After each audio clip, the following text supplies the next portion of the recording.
used to say time is money. I think time is a freedom. Everything I wanted is about time. If I can handle a situation within 5 minutes, I wouldn't spend an hour doing it. If you're a residential real estate agent earning $200,000 a year and you want to grow your passive income, this show's for you. Learn the secrets other agents use and hear from experts in our field in order to guide you along your journey to investing in assets like apartment communities so that you can turn your commissions into cash flow.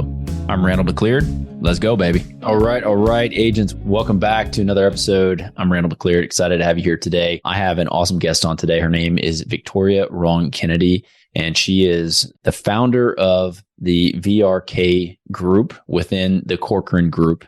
And she operates in the Manhattan and New York markets. Awesome conversation. Honestly, we touch on real estate. We talk about kind of what she's doing, but realistically, the conversation is more around mindset and getting your head right so that you can actually think like a billionaire. She has this thing that she talks about. So stay tuned for that and listen to that. It's great advice. And we talk about just the lifestyle that she has created for herself through real estate and through the way she sees things and the way she wants her life to look. So it's in line with a lot of the things that got me to this point where I exited a few businesses because they weren't in line with my long-term vision and goals, and just really gets you to a point where you can act quicker, think quicker, make decisions faster if you get all of those things lined up. It's a really good episode. She's doing a lot of stuff. She is, like I said, the founder of the VRK group within the Corcoran group. She is also just recently nominated or honored as one of the Corcoran 15. And it's the top 15 inspiring women within the Corcoran group. And it wasn't based on just being a top producing agent. It was based on the fact that she is big time giving back to the community. She's set up, I believe it's a foundation that we discuss on the call as well. An organization, it's not a foundation, it's an organization for Asian American women and professionals. And so again, very inspiring conversation for me personally, talking to her and seeing what she's working on, what she's doing, how she thinks about life in general. We touched lightly on a few other things that she is working on or that she has kind of put together. She is the vice president at Henningsen Black Label, and it's a luxury brand. So essentially, if you're looking for luxury, you can go to them, and they do jets, they do yachts, they do all kinds of things on the luxury lifestyle side of things. And she's also the founder and principal of Sequoia East. The way she described it to me, it's like a family office. Essentially, they pulled some capital together and they invest in apartment complexes and other assets like that, but in very stable markets. It's a preservation of capital sort of play that they work on. So I'll let her talk about that and go in depth, I guess, on what we talk about on that front. But it's a great episode. Thanks for joining today. And just on, I guess, a housekeeping side note, we're still running a course. So if you're looking to get into investing, if you haven't actually started investing, you haven't bought anything yet, go over to commissiontocashflow.com and get a free course. I've got a ton of documents in there. I'm trying to give back as much as possible so that you can get into the space, start investing if you haven't already. We will be rolling out more content if it's not already up on that side of things that's geared towards syndications and funds so that you can learn about those in depth as well. The ultimate goal of what we're working toward here is to build a group of real estate agents and real estate professionals who invest together in some common way to go and take down deals that you otherwise would not have access to or the ability to take down on your own. So the more education that I can put out on that front, the better. And I hope you're getting some value out of the show. If you are getting value out of the show, please go and rate and review. It helps big time. We are currently in the top 5% of all podcasts globally, and we're shooting to be in the top 1%, and we can do it. And I know we can do it with your help. So thanks so much. I'll stop talking. Let's bring on Victoria. She's awesome. So let's go. I'm joined today with Victoria. I'm excited to have you on the show and talk to you about New York real estate, talk about business in general, and where you are in the space. So why don't you go ahead and just tell us a little bit about yourself and what you're working on right now?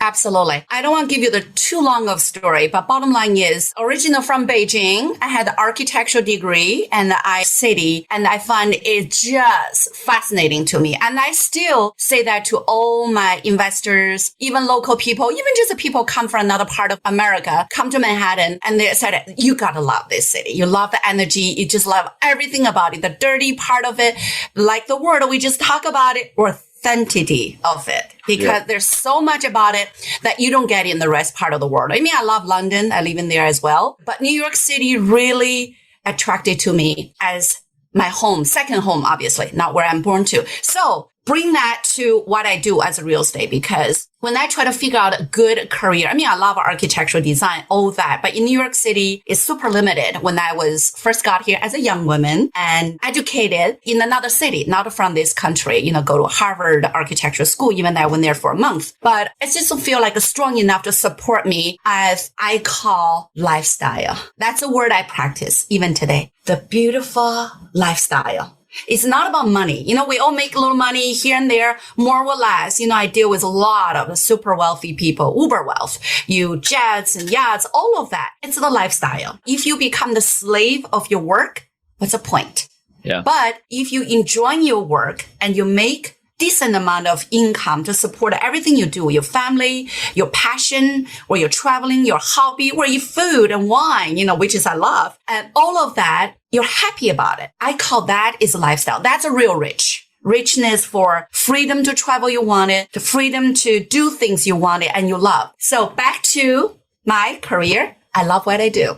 Helping people in real estate, investors, or just local New Yorkers try to find a home, or young couples starting out, helping them, funding something they love, and help them to create their lifestyle, just like I create my own. That make me happy. That's what I'm doing, including your topic, cash flow real estate investment. Yeah, I love your energy. Honestly, from the second we've been on the call and just your vibe and everything, I'm like, all right, this is great. Yeah. You embody great. You like my energy. Yeah, for sure. It's important to me. Energy to me is everything. Yeah. I sleep 8 hours. I want to get up. I want to do things. And I'm excited about the new day. I mean, there's always problem, but I don't, how to say, a lot of even my team, like people work with me, like younger generation where I'm not that old, but younger team member come on, want to be a big real estate guru, all of that. They get so much dragged back by the daily little things, problems, a difficulty. It's a problem solving career. You learn a skill that you can apply to everything. It doesn't. It's a kind of skill you have to adapt and you have to face every single daily issues and new things to conquer and take energy, a positive mind. I think that's the most important to real estate professionals and also as investors. You think about a cash flow investment. Back to your topic. I want to give you energy part of it. I think is also a big part of it. Of course, like any investment, you have really amazing cash flow. You're all happy. Boom. There's awful tenant where a COVID hit. People start paying you. What you gonna do? Yeah. Just write it out, figure out. One of the tenant we had to evict basically April 12th. And he's not a bad guy. He is a father of 2 kids with a wife, and he actually is some kind of attorney. I don't even want to mention which kind of profession. Not a real estate attorney though, but some kind of attorney. You think about a reputable attorney never will not paying rent. Hey, 8 months he didn't pay. So we have to evict him. Things like that. When you talk about investment, everything else in life and the business, just deal with it, figure out. And of course, you don't want to over setting your leverage too high in a way. So back to your first question. I don't want to drag too long. Usually I can if you want me, particularly. But I'm saying is I enjoy what I do. So I focus on luxury real estate, as you can see in my background. A lot of billionaire row buildings, super high, competing. And then actually my photo is reversed. So on this side, that's a Fifth Avenue, old co-op. I deal with them as well. It's difficult to get in, difficult to get out. But when you do have a local New Yorker, we love those. And on the right-hand side, which you'll see my finger right here, that's a Lincoln Center, which is a lot of art, music, international, and obviously the newest right there. That's the after 9/11 Time Warner building. All of that, I think that's set to New York City. I deal with a lot of luxury property and investors who are just looking for cash flow returns. And for New York City cash flow, I will follow your lead because it's a little bit different from many other part of the country. I will leave it to the next question. Yeah, we'll dig into that in a second. I really want to dig into the, nuts and bolts of what you focus on day in and day out for your business and your team. I'm not sure how involved she is in the daily operations of the business. Am I speaking out of turn like this is her group, right? Like you're with Yes, that's her original funded company. Yeah. But then she sold the companies. She moved on to the next level of her life. But the brand is a really sounding brand. Yeah. And the last few years, we've been, as you probably saw in the internet, that we did a lot of expansions throughout the country. Also out of the country, we had a joint operation in London. Now we just have a new office in Italy. So they're really expanding the brand throughout the world, I would say. Yeah. Awesome. So working with that group, you're a team lead. Are you a broker within the group or are you? Correct. Okay. I'm associate broker. How long have you been in that role and what does your team look like right now? I've been in the business for 22 years and we have about 7 people. And for me right now, it's good enough for my operation. Obviously, we handle luxury condo and investment property. And also we have a small portion in it, which is exactly what your call focus on is cash flow investment, which is, we have a team members managing the tenant and, try to fill all the units with a good tenant. Hopefully good tenant. Yeah. Someone we don't have to evict. Yeah, right. It happens. Once in a while, I have to. There's another story I can tell you later on if I have time, which has just happened this past summer. Yeah, we'll talk about some bruises and that sort of thing. You were talking a minute ago about mindset, and I just wanted to touch on that because it brought something up. I was listening to another podcast called Founders. Not sure if you ever heard of it, but he reads books and then he kind of gives his breakdown on the book. And one of the books he read was The Tao of Charlie. I believe it's about Charlie Munger. And Charlie, been in business long, long time, wise old sage, essentially. And he's like, if you're going to wake up, you're going to have problems, but it's how you handle those problems. Like it shouldn't get you down. It's just something you notice and you see it. So to your point, you don't want to dwell on it. And if you have a bad tenant, it is what it is. Just handle it and move on. So get through that stuff. But bring it back to your business on the types of properties. So you guys are doing a lot of high rise. And I'm in San Antonio, Texas. We have a much different product type. We don't do condos at scale here. I remember everybody was very excited when we first got our first high rise condo in San Antonio. And now that's becoming more prevalent. So I'm just kind of curious on the volume that you guys do. I was looking on your site. It looked like you guys, because you're a top producer, you guys are crushing it. So what sort of sales volume do you guys have on your team from year to year? Yeah, we are pretty much, every year we're going through sales volumes, I think around minimum about $120 million properties. Okay. And of course, a lot of them are also we do handle, because my part of business, I do handle a lot of investment property, which is we focus on the cash flow. Even though, compared to your part of the country or even Westchester, New York, or even part of Long Island, that our cash flow ratio, the cap rate is kind of low, but that's not the point.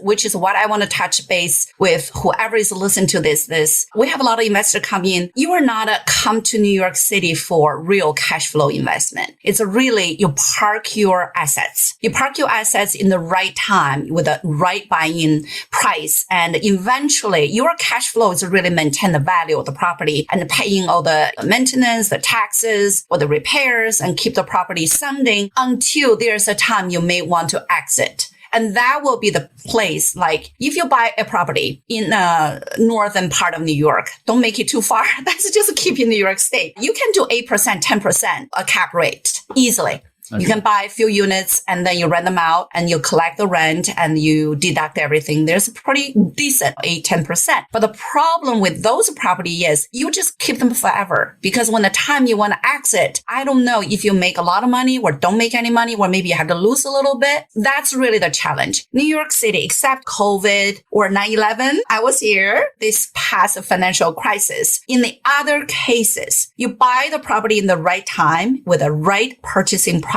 And you do the cash flows through the years, maintain the property. And our cash flow, just want to give you a number that will shock you. It's below 3%. I was wondering. It's below 3. We make about 2.6, 2.7. We're okay. We're not negative. We're making some cash. We just maintain the building, maintain the property, and keep them very sounding going forward. But the big tickets is when you're selling them, when the time you want to exit. Yeah. When you're cash flowing, is that net cash flow, the 3%? Is that typically, or is that 3% and then you have to below 3% and below? Yeah. Usually about 2.6, 2.7. But that's net. That's after expenses. That's a net. Yes. Okay. Deduct everything. Correct. Net cash flow cap rate. I have a buddy that lives in the city, and my sister-in-law also lives over. She just moved out of the city and moved to Jersey and bought a house out there. And so have some idea of kind of what the market looks like. She used to live in Brooklyn, and my wife used to live up in Brooklyn. I want to go back and kind of talk on your main brokerage. Like what price point, I guess, is your average sale, and how many transactions are you doing a year? Just give me an idea on kind of the scale of what it takes in New York to do $100+ million in a given year. Okay, absolutely. So average in New York City, we are doing, our business is 70% our business is 2-bedroom, 2-bath. That's like everybody. New York City, you come to New York, you have some money, you have a job, you want to buy a home. Usually 2-bedroom, 2-bath. 70%. The average price, I don't want to use this couple years, but right before COVID, 2018, it's not my number. This is a number published. The data, whatever who is in that research category. The data shows 2018, the 2-bedroom, 2-bath average in New York City is 1.82 million. And 2019 dropped a little bit because the elections, all of that right before COVID is 1.78 million. So that's the average sales we're doing daily, just daily. Everybody come in, you buy something about that range, under 2 million or a little over 2 million. If you have a little extra, like 2.2, 2.3. Other than that, you call a little bit upper class. You do a 3 million, 5 million, or 10 million above, or 12 million above. Those we consider, at least bonus. We call bonus purchase. Now, if once in a while you're hitting on the trophy property behind me, you can do something about 20 something million, 35 something million. That's all possible, but that doesn't happen daily. You don't get a client daily like that. Once in a while, you get one. For instance, I'm going to listing another beautiful, beautiful townhouses. At 11:30, we're going to do some photo shoot. That's a person bought a townhouse, it's a few units and renovated nearby Lincoln Center, and complete renovation, taking 7 years just because COVID, material delay. Now is like, I would say the perfect sample for that style will be like Guggenheim Museum, old modern. Outside, it's just nothing. A little bit like the color of your background is like a red brownstone, typical brownstone, Upper West Side, close by Lincoln Center. But when you open the door, interior is like a Guggenheim Museum.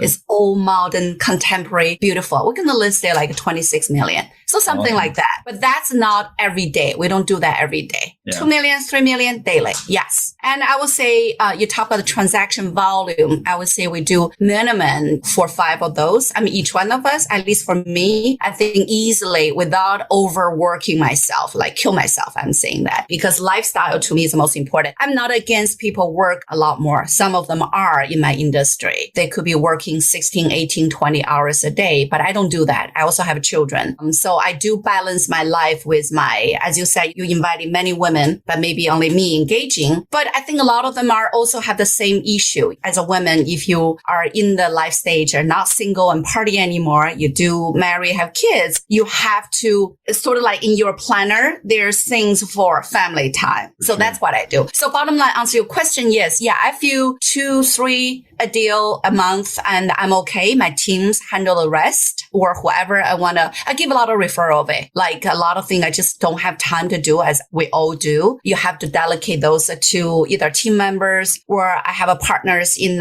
Westchester, Long Island, and New Jersey, Connecticut, and even Brooklyn and Queens, because those are not just my team members, it's just people I trust that I need them to work a deal for me for my client. So things like that. Yeah, I think that will be make a very good productive year, not overly worked. Yeah. Because sure everything needs time. For sure. And I'm sure your clients that you're servicing appreciate that as well. They're not just a number. They're somebody that you focus on and pay attention to because you're not just churning deal after deal after deal. Yes. So, okay. It's interesting because I get to interview so many different people for this podcast. I love having the conversations. And the other day I was interviewing a 22-year-old guy and he is a top producer and he's killing it in his own right, but his challenges are completely different than either well-established or somebody doing 100+ million with their team. And so I'm kind of curious, when you get to that volume, you've already talked about work-life balance where you really, your lifestyle, I prefer lifestyle. The way you phrase it is much better than just work-life balance. But you know the lifestyle you want. But when you get to that volume and you're doing that many transactions, how do you manage that? Or what specific challenges might you be facing that somebody doing lower volume may not be faced with? Very, very good question. To answer that question, I would say it's really about time management. used to say time is money. I think time is a freedom. Everything I wanted is about time. If I can handle a situation within 5 minutes, I wouldn't spend an hour doing on it. It's just like, oh my God, what I do. Of course, I think decision-making process, that's also take years of training. And I was reading someone else post, which is, I totally agree. Even though I'm not in the billionaire, like a billionaire level, right?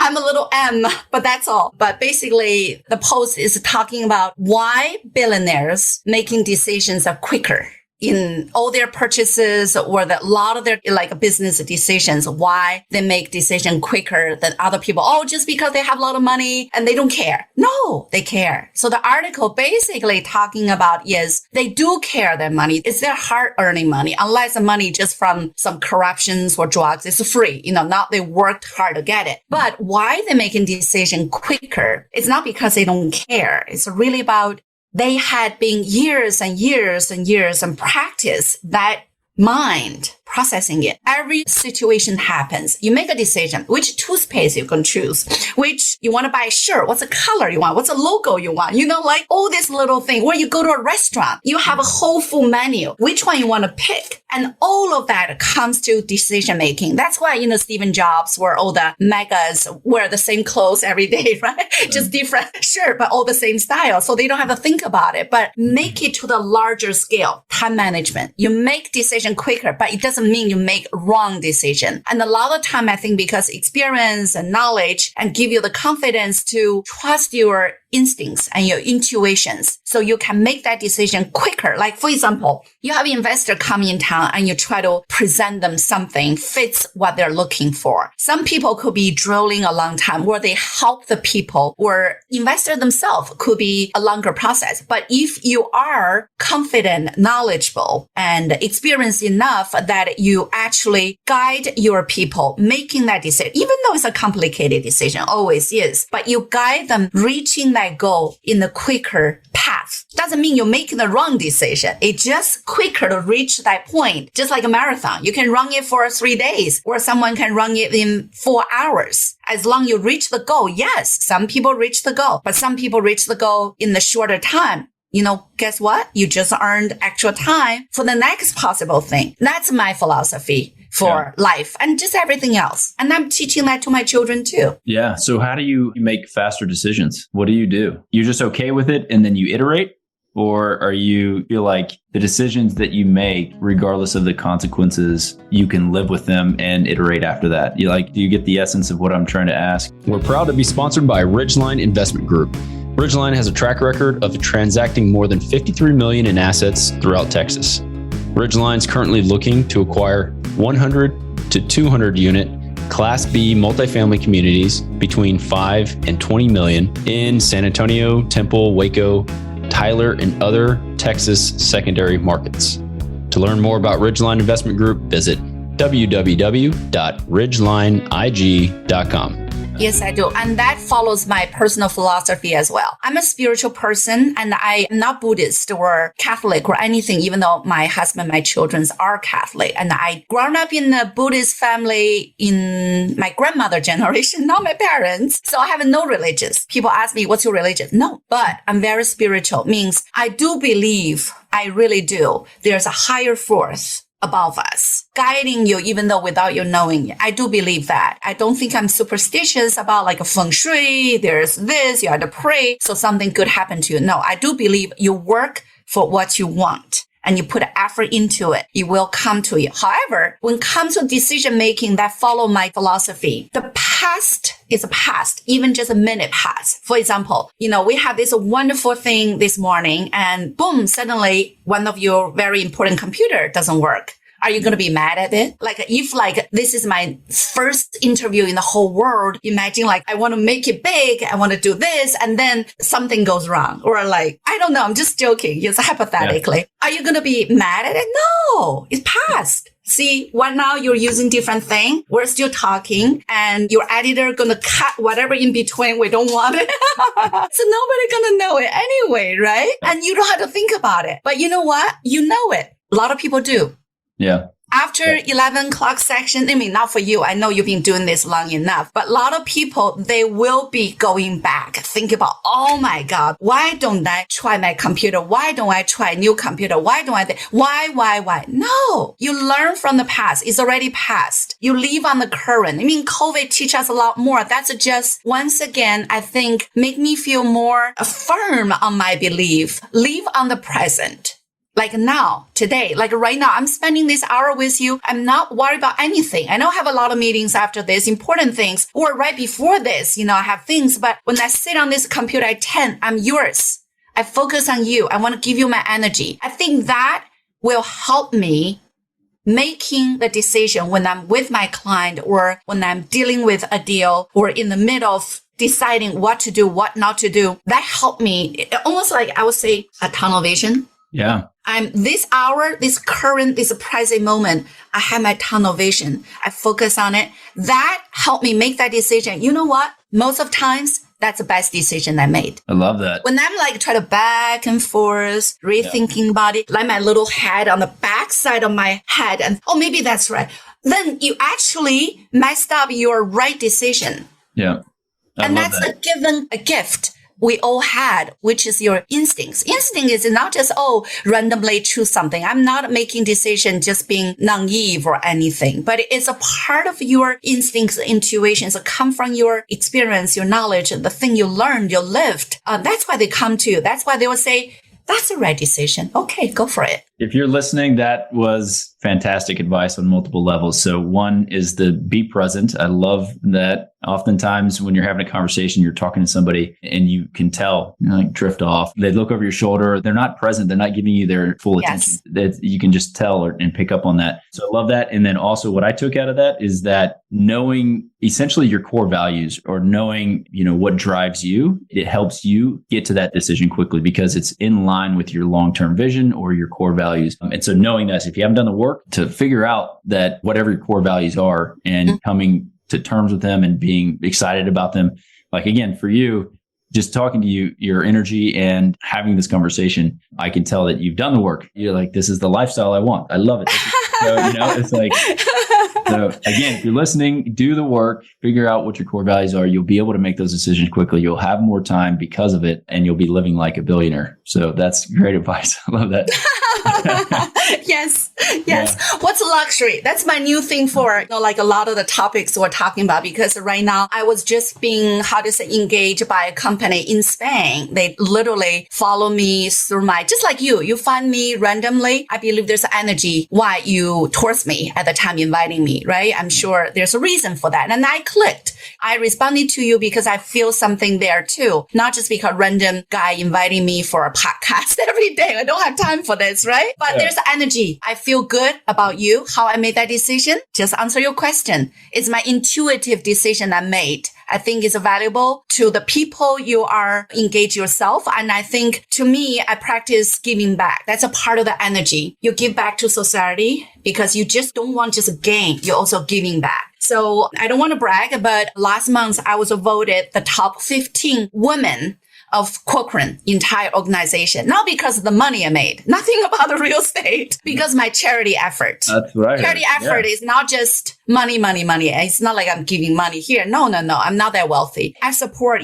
because I'm Chinese, I support a Museum of Chinese America, which is all the Chinese Americans in America. It's a non-for-profit and I support them. And then I also created Mulan Club, which is Asian professional women like myself. You have a career, you're working, but it's Asian because I want to focus on group because Asian women usually are quiet. We don't speak out a lot of things. So I encouraging those professional women. Yes, focus on your career is great. Focus on family is great. You make a lot of money, successful in your field is great, but you need to support each other and you need to speak out. And then if we together, we're stronger, we can really targeting on issues for Asian women or eventually women. I'm not a Me Too movement, just so you know. I love men. I go against men. I believe the world need both Adam and Eve. You can't be one party. That's funny. That's great. Doesn't work. No, I saw that and congrats on that. That was a great achievement for you. And I started looking into, what was it called? The Mulan Mulan Club. Yes, Mulan yeah. Club. I'm the founder and I was sitting on the board for 5 years. Now I have a transition to giving board seat to younger members so they can take over the activity. Yes. So we had recruit lots of younger professionals and they're from all over the field, every field, finance, movies, fashions, teachers, professors, and doctors, just all kinds of field. Put that in the show notes because I have a friend of mine. She runs an awesome company here in San Antonio and they do government contracting, and I'm sure she would be interested. So anybody else listening, check it out in the show notes and click through and get involved.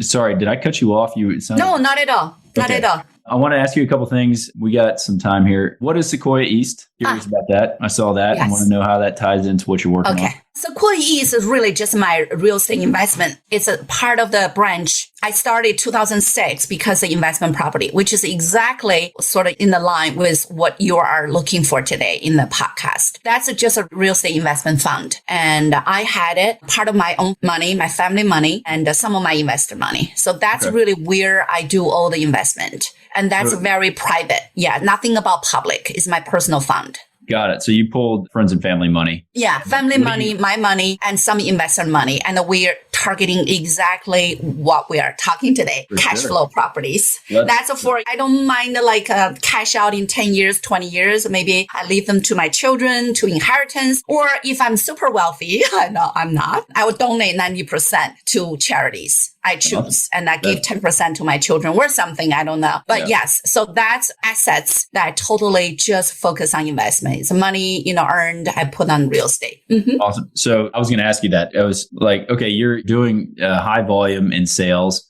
So you're a high income earner. And my question was, what do you do with your money? Really? And so are you channeling money through your fund or do you do other sorts of investments? Yes. So most of my investment is focused on real estate. Only reason is time management. I didn't spend time. I want to be honest because all my friends, remember cryptocurrency time, everybody investing in. I'm like, I love to make big bucks in cryptocurrency, but I just don't have the time. Seriously, I spend a lot of time on real estate and as you know, I trained as an architect. So I do understand real estate so well globally. My family is all architects and developers in Asia, Singapore, all of that. So I'm confident with real estate and I'm old school when you come to money. So all my money is on real estate, either residential property. I also own some shares in some office, big solid office buildings, smaller shares. But I know the money doesn't go lost because they're landmark. They're always there unless there's earthquake, something, then, it'd be lost. But other than that, yes, I'm such a real estate person. I love it. I'm the same way. I'm a loyal to real estate. Yeah. I believe in that. We were talking about it and it's so funny when you have like a new shiny thing comes out, crypto, now it's AI and everybody is trying to raise capital and put money to work in those things. And then it's like, man, if I don't understand it, I'm not going to just throw money at something, maybe a little portion of the portfolio. Yes. The majority of it is in that. So on the fund that you have created, that's friends and family. I love one that you've done that. It speaks volumes. That's exactly what I'm working towards with the show is just teaching people about syndications and funds and understanding how they work and how they can make money through them. It's a little different since it's kind of friends and family and small and directed, but I'm curious, what assets are you guys deploying capital into? Yes. Like I mentioned earlier, I do, some of them are just a multi-units family, buildings, but not a gigantic because I don't want to become a big landlord like a New York City university or something like a giant landlord, but some buildings, some buildings, multi-units, some are 10 units, some are 20, some are 30, but definitely location is important to me. And also solid building structure and upside value is important to me. Cash flow to us is just slow and steady. New York area is not that high. So really just make sure all the bills are paid, have a little extra, and my cash is safe. That's really, it's a conservative. It's not a money-making machine until when I'm selling it. Yes, maybe I will make a big hit. But that depends on if I need to sell it. Really, that's just where I park my money. Same as office shares, like certain buildings, sometimes they give you a whole floor out. You just become a small shareholder. But most important for those buildings is you really need to be good location and a good sounding building with a good other shareholders that good or bad, your money is safe. I would say safe. I use that word because I'm not using this to make me get rich quick. It's not that. Yeah, it's a preservation of capital, long-term placement. And correct. Correct. like wealth building over generations is what it sounds like. It's the strategy. And it sounds like that's what a lot of families and people do when they're investing in New York in general. If you're getting a coupon, basically, and you're investing in primo location so that your capital is safe. So I wanted to ask you as well. I know we're getting to the top of the hour with my computer issues, but let's see if you can jump and tell me about Henningsen Black Level. Did I say that right? Oh, yes, Henderson. Black Level.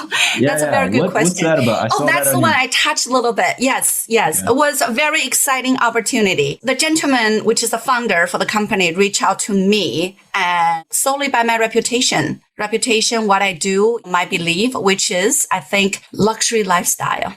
Oh, that's the one I want to say, but I will miss it. I'll just quickly touch it. Luxury lifestyle. What's a luxury lifestyle? Luxury is money. I buy yacht, I buy jets, I buy this, I buy Tiffany, I wear Chanel, which is I do, but that's not luxury. Luxury is not a material is. Luxury is what we talk about this whole hour almost. It's what you feel. All the things internally and externally. Internally means, do you live well? Are you happy what you do? Are you happy about your family? Or are you happy about your workplace? Are you happy about just your surroundings? All of it, the city you live in, and all of that give you that happiness. That's luxury. That luxury including the material. Of course, vacation, you love a yacht, you go sailing, you take private jets, you shopping in Paris. All of that is part of that luxury. But most important, all that material does not backfeed your luxury. It's your luxury within, and what you're sourcing as a luxury reach out to create this luxury environment. So that's my philosophy. Actually, more and more when I'm aging with my career, with my knowing about the world, understanding about people, that's my goal of my life. I practice that. So there's a gentleman from Spain and his company, this HBL, is built based on that. Luxury. Everything about the luxury. You can be interior design, luxury living, and metaverse, which is the AI, all involved, but anything about luxury. So he reached out to me. I'm sure just like you reach out to me, he felt we have that mutual energy connection. So we had conversations, review the legal documents, all of that. I feel great. And then I consulted with my Corcoran group, see if we can tap into both. This is just cover the luxury living portion of it. Oh, that's fine. So then they really feel that I'm more fitted instead of just a partner. They actually thinking I can be the VP for New York region, which is I took on it. Because I guess my ability, also my philosophy, and I can really be one of their important source out in New York. So it's a global company and they're based in Spain. And right now they have a Miami, New York, eventually will be headquarters should be in Dubai, Singapore, right? India. They do have India now, but the goal is a global luxury network for everything but luxury. How you identify luxury is not just by money. Is it a product? Are you selling yachts as part of this? I mean, it's a group. Yes. You could be tapping into yachts, jets, jewelry, anything within a network, but it's in the global stage. That's the whole idea. Maybe eventually we'll be selling a robot. Can robot take over my job? I don't think so.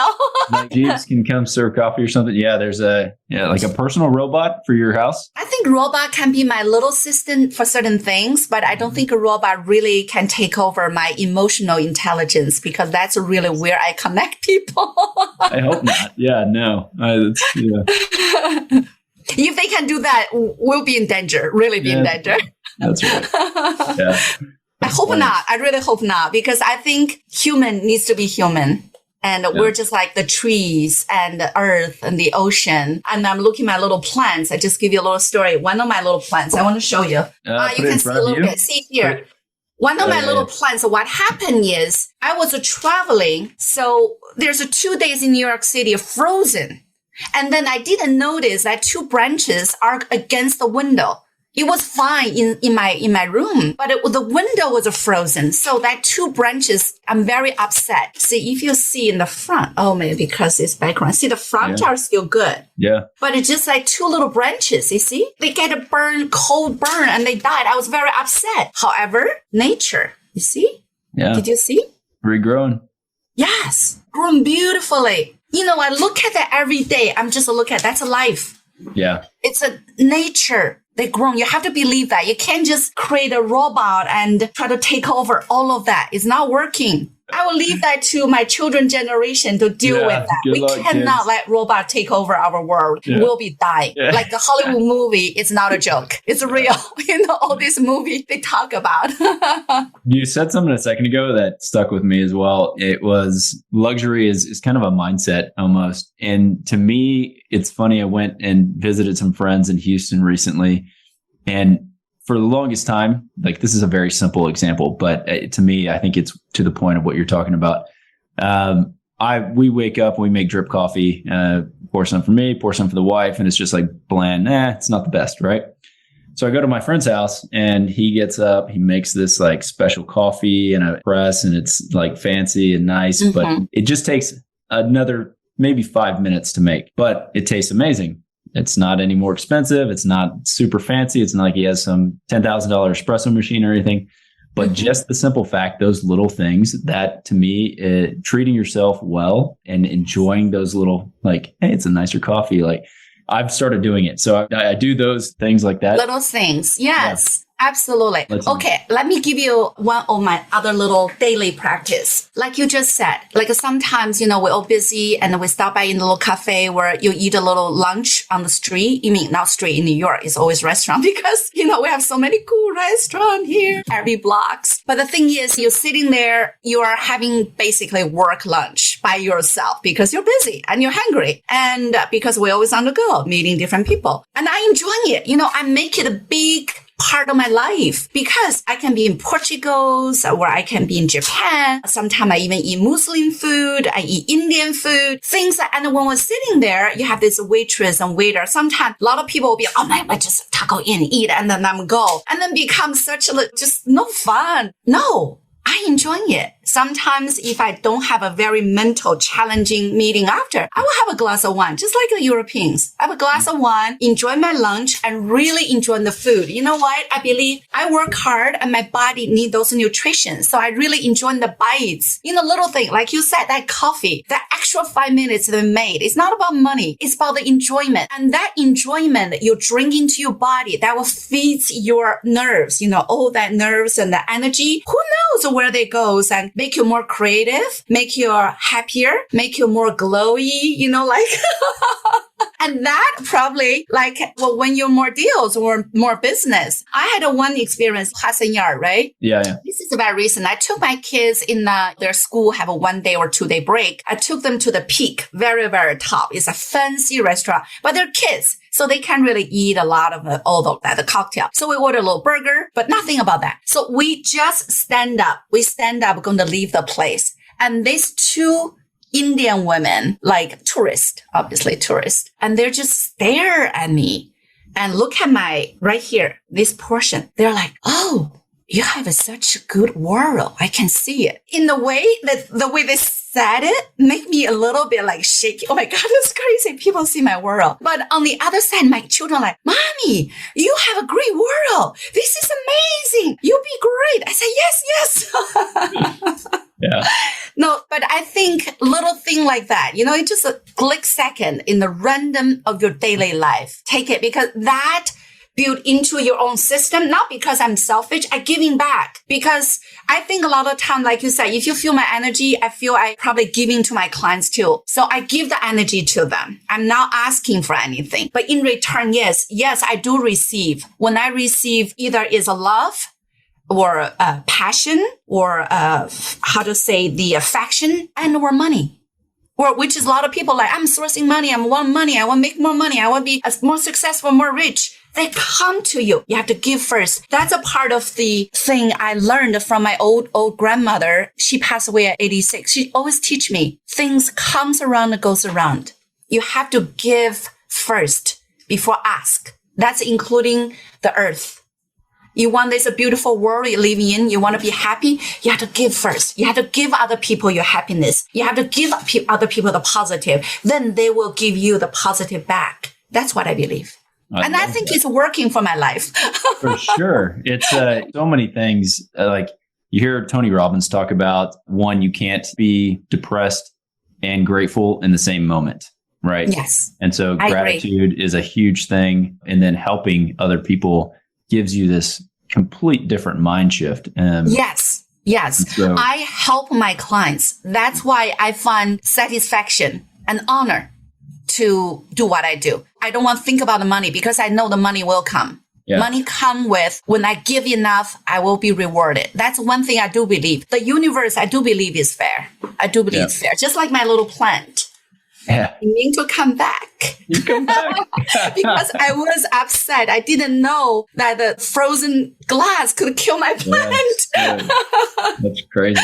I don't want to take more of your time. I feel like we could talk more, but I love the vibe, the energy, and just the kind of conversation. We didn't even talk too much about real estate. And it's because in my mind, there's so much that goes into the personal side of the business and personal growth that once you get there and you're comfortable either in your own skin or your direction or core values, that you're able to, again, you live a life of abundance rather than scarcity mentality. And so I think we could wrap it there. It's awesome. Let me ask you a couple questions before we go. What's your favorite pastime not related to work? My favorite Pastime. Guilty charged. I just started a new passion. All right. Let's hear it. Singing. All right. I'm a recording artist. All right, recording artist. Are you? I already have 3 songs out. I'm working on song number 4. It's just for fun.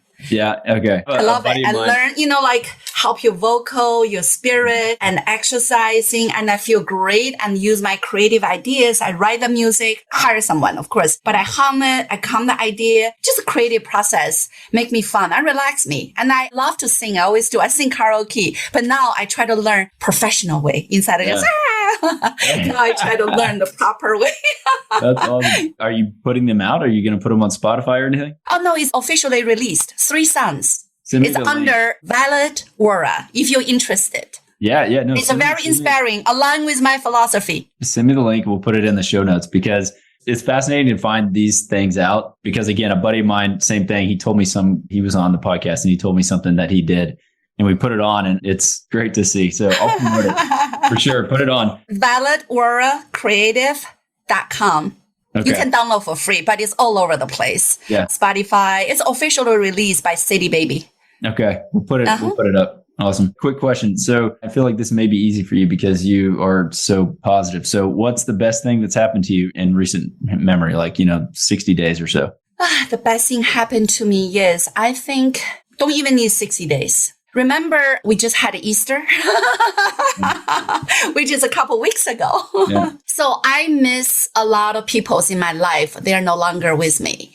And I prayed, kind of want to feel them, the presence. And on the Easter day, I posted on my Instagram, because it was such an amazing moment. On Easter day, about 7:01 p.m., and they appeared right in front of my porch in the shape of a little rabbit and looking right at me for 2 minutes. They let me look at them, film them, did not move until then disappeared. And right after that next day, I was eating at the Italian restaurant. I was not in New York. I was in Sarasota Beach sailing. And then right next day at the Italian restaurant, I was just sitting there, I was not even facing there. I was just here. And suddenly you feel something right in your heart. I'm not joking. I'm not a psychic too. I don't read people. I can read your future. But I feel my heart boom. And then I turn around.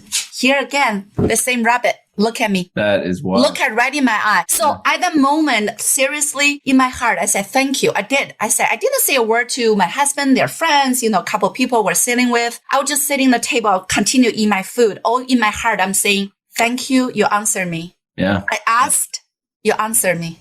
That's incredible. Yeah. You check my Instagram, you see the little rabbit. And my Facebook, I put a small video, maybe 20 seconds. I recorded, literally just look right at me. Yeah. Not even moving. And I feel it. You feel it you feel it in your heart. It's a sense. Really, it's a sense. And I'm not psychic. I'm not Woody Goldberg in the Ghost movie. You can sense the energy. Tell me, yeah. Yes, I can. Yeah. But I felt it. Yes. Yeah. That's awesome. All right. So that's good. And then finally, what is, I guess, 1 or 2 people who've been most influential to the way you think or your success? I think a lot of my philosophy is really come from my grandmother. The one teach me you have to give first before you ask for things, which is I practiced through all my life. I had a beautiful life, traveled through 20-something countries when I was 20-something years old. I think that's kind of a great experience I learned about the world my perspective, but a lot of them I have to send to my very old grandmother. I spent years and years with her until I was 12 years old. And then after that, I have to say that a lot of the Asian philosopher, Tao Te Ching, Lao Tzu, I know they're Asian, they're old, but they're all back to the human basics. The primal, you call primal energy, primal intelligence. They are truthful and they work. Yeah. Awesome. Victoria Rong Kennedy. Awesome. I really appreciate you jumping on and sharing your knowledge, your energy, really. I mean, like the energy and the vibe and just your thoughts around how we can all be better. I think just that's really what it feels like. Yes. Be better humans. Thank you. Yeah. I'm honored too. Yeah, thanks. We'll put all your contact info in the show notes. So if anybody wants to reach out to you, talk about New York real estate, by all means, jump on, take a look, and reach out to Victoria directly. So thanks so much, and catch you guys on the next episode. Surprisingly, most of the agents we speak with got into real estate hoping to gain passive income and become work optional. However, only 1 in 5 ever start investing. Most are simply too afraid to start. Once you get educated by listening to this show, you'll be able to overcome that fear and become the 1 in 5 who are finding financial freedom. Don't miss a single episode. If you want to stay up to date, the best way is to make sure you're subscribed. So if you haven't done that, go ahead and do it now. And we'll catch you on the next episode.